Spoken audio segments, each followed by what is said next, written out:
Հոգևոր դաշտի մեջ մարդիկ շատ չեն սիրում լվացվեն։ Բայց ֆիզիկականի մեջ սիրում են, բայց ինչի՞ է տենց։ Օրինակ շատ անգամ ես հարց եմ տալի, ինչի համար, որտեղ մարմնավորը երևում է, հոգևոր չի երևում։ Դե ինչ կա քո ներսում, ինչ չկա քո ներսում, դա չի երևում, դա ծածուկ է, բայց ծածուկ է մարդու համար, բայց հայտնի է Աստծո համար։ Հայտնի է հոգևոր աշխարհի համար, հայտնի է դիվական աշխարհի համար, հայտնի է հրեշտակների համար։ Ու եթե մենք հավատանք, որ ամբողջ հրեշտակները դիվական աշխարհն ու Աստված նայում են մեր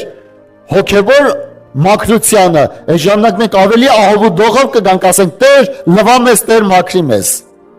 Ամեն։ Դա համար շատ կարևոր է, որ մենք հասկանանք ամեն ժամանակ մենք միշտ լվացվում ենք։ Առավոտ բացվում է լվացվում ենք, տուն ենք գնում լվացվում ենք, ինչի համար։ Հասկանում ենք մի բան, որ մեզ պետք է դա։ Առողջության համար պետք է։